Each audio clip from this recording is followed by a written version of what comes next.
Okay, I want to just take a couple minutes and talk about people, unique people, and how we label people, and how labeling people actually isn't productive. I would like to give a couple examples, and really the two examples that really come to my mind. The first is, for example, uh, autistic kids. Um, all too often, we see these autistic kids and we instantly label them as sick or ill.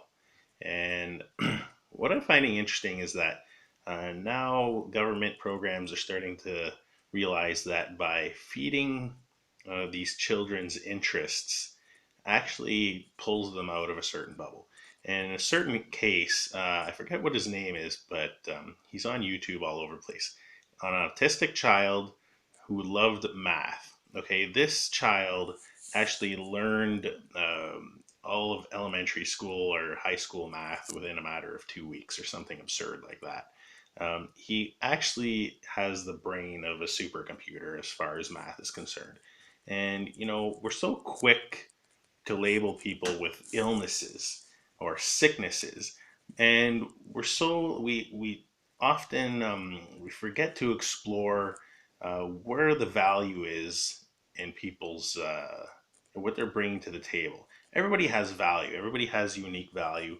Everybody has something to bring to the table. We're not all the same. We all have different traits. We all think different. We all act different. And I think really at the core, as long as we're peaceful individuals and we're constructive with one another and just accepting, okay, non judgmental and just accepting, we can really find value in what anybody has to say or what anybody's bringing to the table. It's only when we close our mind and are not willing to discuss that we're really harming ourselves. Um, so what's interesting is that we label these children with illnesses, but really isn't us uh, labeling the illness itself. Because rather than discovering, where their valuable assets are and traits are, we just label them as non-conforming. Okay, they don't conform with the rest of the world, so they're ill. They have nothing of value because they don't fit our niche, and this is wrong.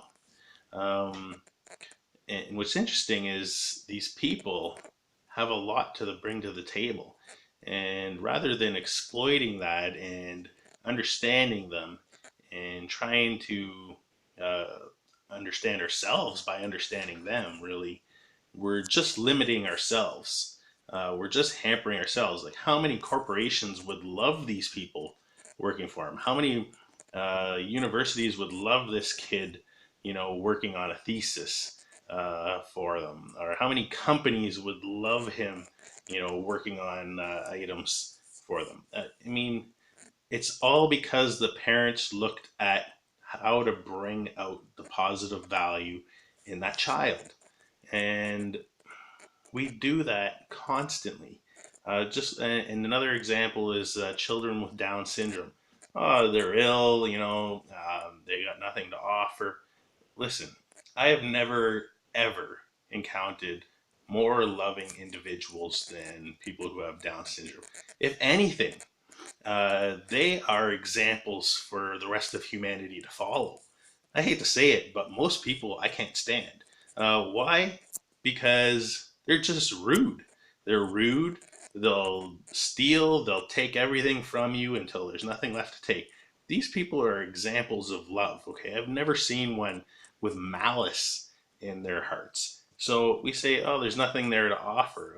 Let's label them with a sickness, Down syndrome. That's so bad. I'm sorry. Um, that's the sickness itself. That we can't look at those people, look at the example, the positive example, what they're bringing to the table, and take something good out of it. Instead, we do the complete opposite. We go right to the negative, and this goes with everything. Um, why we're so quick to jump to the negative on everything, I'm not really sure. But just think about it. I mean, um, finding the positive, just keeping an open mind, being non-judgmental. These are key components that we're missing in society today. And you know, don't reject the message. Just chew on it. There's been other people before me that's come to say the same message, and I think we really need to start bearing down and and being constructive with one another rather than destructive.